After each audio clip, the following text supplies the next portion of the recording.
Okay. Hi, Jordan. How are things over there? Just thought I'd check in with you from Cornwall and find out how the preparations are going for my arrival. Hi, Martin. Well, we're really excited about the fact that what is it? It's a week from today that you'll be boarding the plane to come to Houston. So we're gearing up. We're looking for a support vehicle. As you know, we're talking to people in Congress and trying to get support for your walk from Houston to Washington, D.C. Okay, I had a good chat with Zach yesterday. He's in considering well, today it's 20 days into his hunger strike and his blood sugars are all over the place. And he's feeling a bit lightheaded and realizes he's pushing the boundaries at his age with his ongoing health issues. He's as excited as anyone can be that, you know, what we're doing for him and that we're trying to raise awareness of his terrible conditions and the struggles he's facing. So yeah, he's quite upbeat about it. I just wish I could get there quicker and I wish I could run to Washington, but I've told him that realistically it's going to take me 30, 40 days with the best, you know, with maximum effort from myself. So I'm begging him to just perhaps if he can just suspend the hunger strike. And I think he's starting to get through to him. Well, let's just remind everyone who's watching and who might want to support us that Zach Shahin has been in jail for 14 years in Dubai.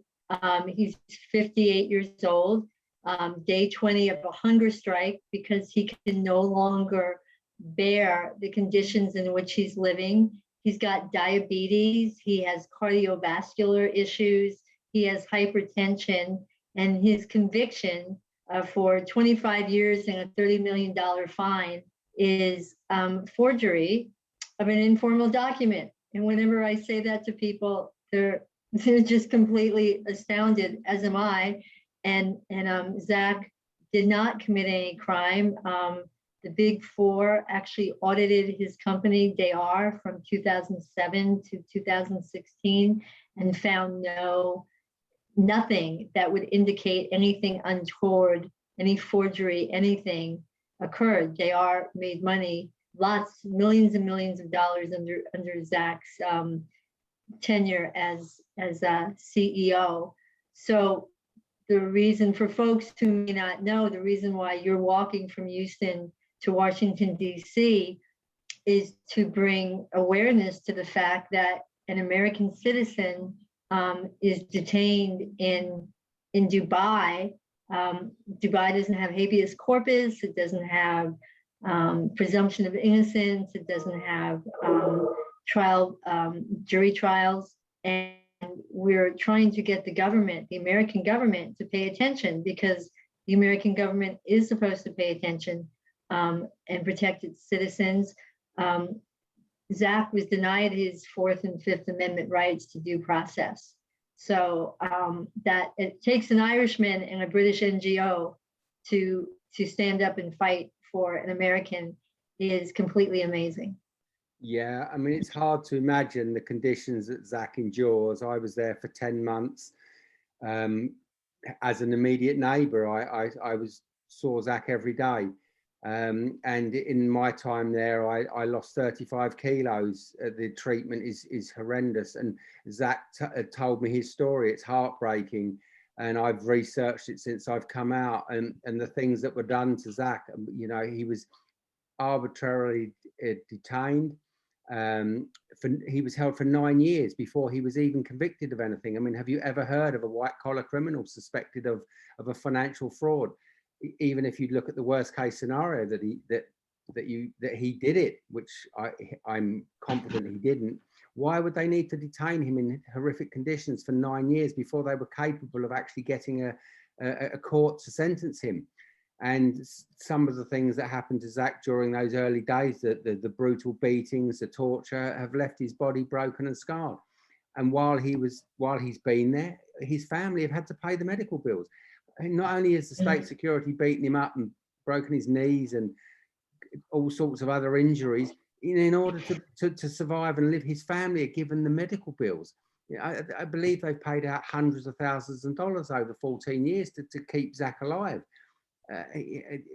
His conditions and the abuse that he suffered is mind-boggling, and it's state level corruption. It's plain and simple. Zach was managing a successful business, but somebody more powerful and more senior decided that they wanted what he built, and they buried the man in the oubliette in Dubai. He's one of many European, British, and American. He's the only American, but how his government has left him there is it's a horrendous tale. So yes, I've come out, and I feel I can't go on without trying to raise awareness. I know what I left behind. The sorry state of these old men sentenced to die in the desert for nothing, just for debt. It's a debtor's jail, and the debts themselves are spurious. So it's heartbreaking, and I have to do something about it. So at 58, the last thing I want to do is spend 40 days walking through the Texas sunshine to Washington to hand in a Magnitsky sanctions application. But what I saw has touched me so deeply that I have no choice but to do this. I look at you and David Haig, our founder, as sort of modern day knights, like knights of the round table, because you're not leaving your mates behind. And Peter Margetts too, who's our communications director. I mean, David suffered by the same people, the same jailers in the same jail. It's Al Awir. Am I pronouncing it correctly? Yeah, Al Awir, that's the name of the jail, yeah. Yeah, Al Awir Central Jail in Dubai. David suffered unspeakable acts were done to him. His face needed reconstruction. I mean, if you look at David before, right, and then after now, it looked like, are you related to that guy? I mean, because he had to have facial reconstruction.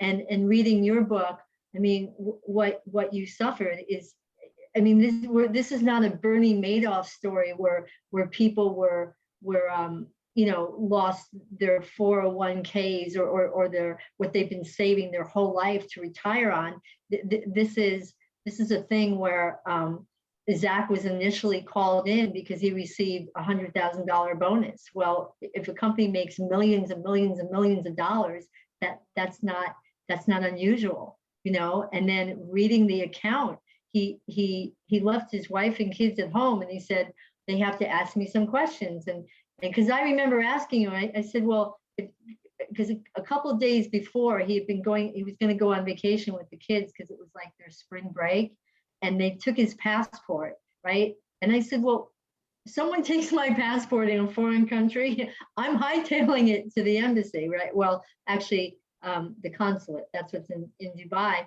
And you said to me, well, it's the same thing. It was the same sort of scenario with me and David. I went down to the police station. David got on a first class flight, to answer questions. We hadn't done anything. We were innocent. So we just thought, I'm just going to go answer questions. And the next thing knows, there's a bag over Zach's head, and he's held for 17 days.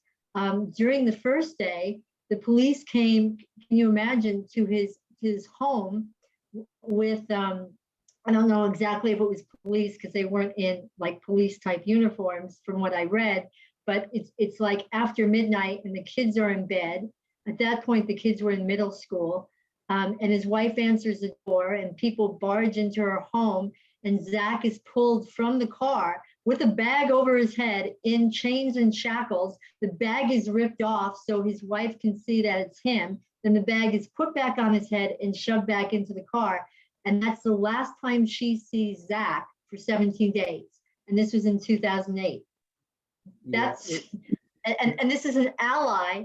This is an ally of the United States, right? So it shouldn't, like, that has no rule of law. This is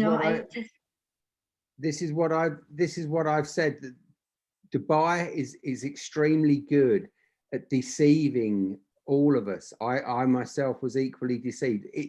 I never once thought for the first few weeks, months of my detention that at some stage the great sheikh wouldn't step in and I would just be released and go home.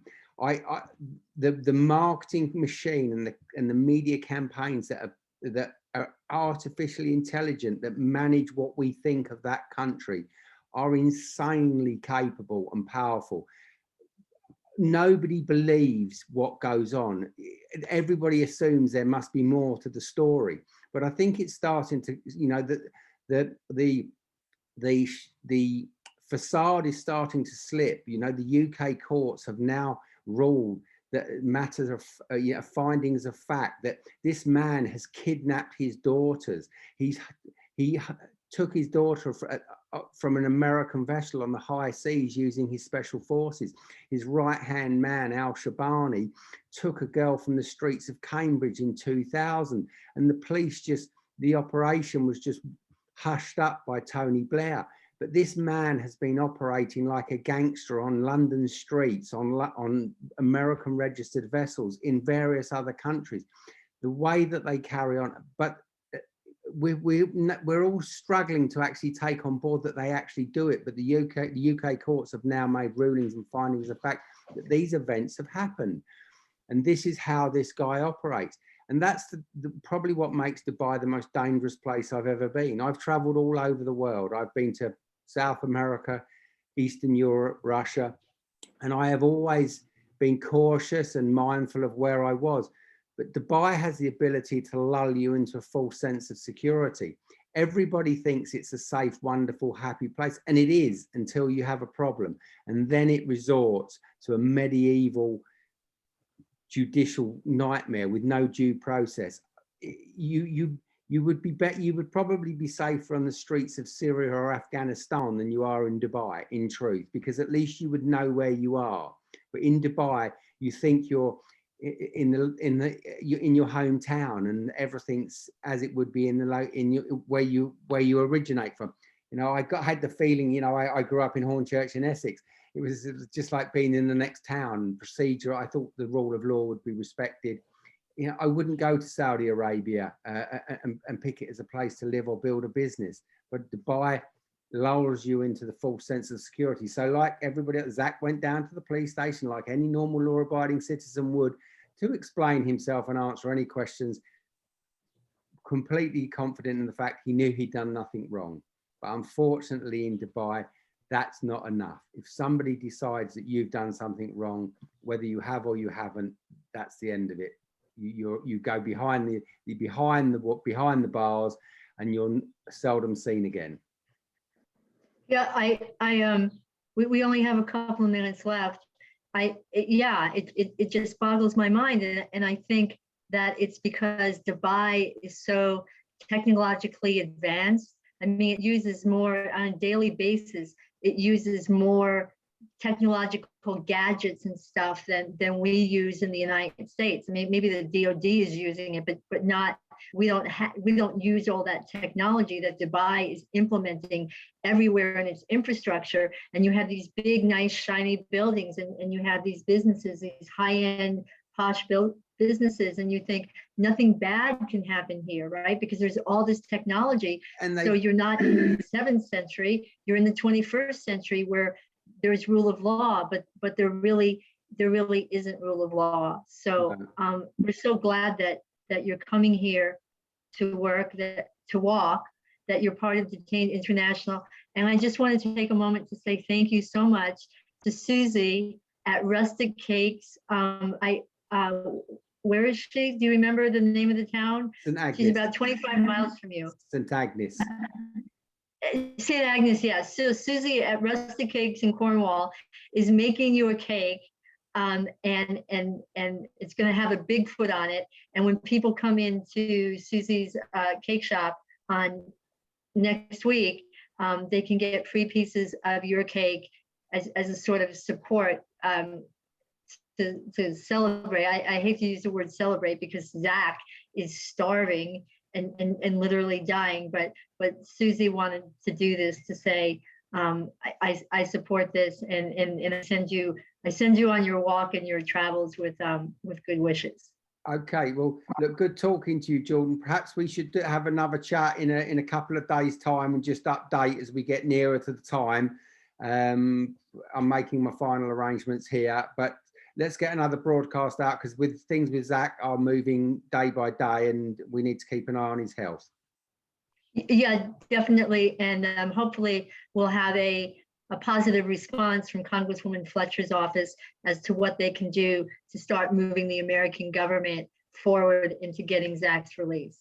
Because we are on our way to the White House with the Magnitsky sanctions application. It's your laws, you passed them, and you're bound by them.